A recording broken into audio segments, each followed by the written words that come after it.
మన మర్రి golden diamonds లో ఎంత పెద్ద డిజైనర్ నెక్లెస్ అయినా ఎటువంటి మేకింగ్ ఛార్జీలు లేకుండా కేవలం 9% VA మాత్రమే. Marri golden diamonds, the honest jeweller, Kukatpally, Hyderabad.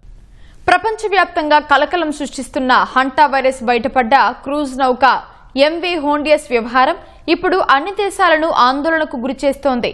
Hanta virus విజృంభణతో ఈ నౌకలో ఉన్న ప్రయాణికులను ఆయా దేశాలు సైనిక, ప్రభుత్వ విమానాల్లో వెనక్కి రప్పిస్తున్నాయి. ఏప్రిల్ 1న అర్జెంటీనా నుంచి బయలుదేరిన MV హోండియస్ క్రూజ్ నౌక ప్రస్తుతం స్పెయిన్లోని క్యానరీ దీవులు వద్ద గ్రాండిల్లా పోర్టులో నిలిచిపోయింది. నౌక నుంచి ప్రయాణికులను సురక్షితంగా బయటకు తీసుకురావడానికి అధికారులు PPE కిట్లు, మాస్కులు ధరించి సహాయక చర్యలు కొనసాగిస్తున్నారు. ప్రత్యేక విమానాల ద్వారా వాళ్ళని స్వదేశానికి పంపుతున్నారు. ఆదివారం ప్యారిస్ చేరుకున్న 5 ఫ్రెంచ్ ప్రయాణికుల్లో ఓ మహిళకు విమానంలోనే వైరస్ లక్షణాలు బయటపడ్డాయి. వైద్య పరీక్షలు నిర్వహించగా సదరు మహిళకు వైరస్ పాజిటివ్ గా తేలిందని ఫ్రాన్స్ ప్రభుత్వం తెలిపింది. ప్రస్తుతం ఆమె ఆరోగ్యం విషమంగా ఉందని ఫ్రాన్స్ ఆరోగ్య శాఖ మంత్రి స్టెఫానీ రిస్ట్ తెలిపారు. ఆమెతో కాంటాక్ట్ లో ఉన్న 22 మందిని గుర్తించినట్లు చెప్పారు.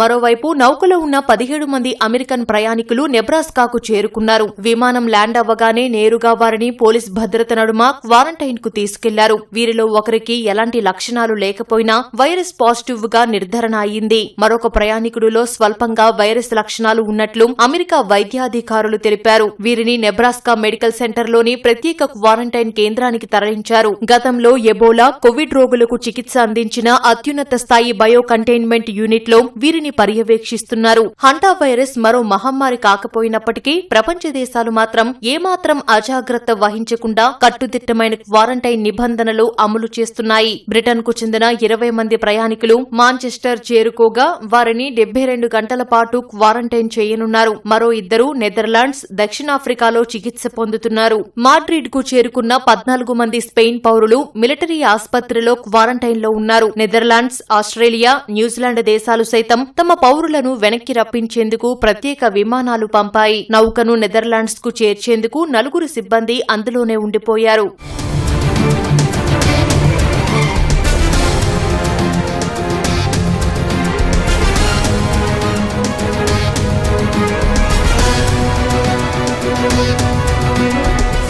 హంటా వైరస్ నియంత్రణ చర్యలపై ప్రపంచ ఆరోగ్య సంస్థ, అమెరికా మధ్య భిన్నాభిప్రాయాలు వ్యక్తమవుతున్నాయి. నౌక నుంచి వస్తున్న వారు తప్పనిసరిగా 42 రోజుల పాటు ఐసోలేషన్ లో ఉండాలని WHO చీఫ్ సూచించారు. అలా చేయకపోతే ముప్పు తప్పదని హెచ్చరించారు. అయితే ప్రపంచ ఆరోగ్య సంస్థ ప్రకటనను అమెరికా తోసిపుచ్చింది. మనుషుల మధ్య ఈ వైరస్ వ్యాప్తి చాలా అరుదని, దీన్ని కోవిడ్ లాగా పరిగణించి ప్రజలను భయాందోళనకు గురి చేయవద్దని CDC తాత్కాలిక హెడ్ డాక్టర్ జె భట్టాచార్య సూచించారు. భారీ స్థాయిలో వైరస్ వ్యాప్తి చెందే ప్రమాదం చాలా తక్కువేనని అధికారులు చెబుతున్నప్పటికీ ఇప్పటికే 3 మృతి చెందడం, పలువురికి వైరస్ నిర్ధారణ కావడంతో అప్రమత్తత తప్పనిసరి అని వైద్య నిపుణులు హెచ్చరిస్తున్నారు.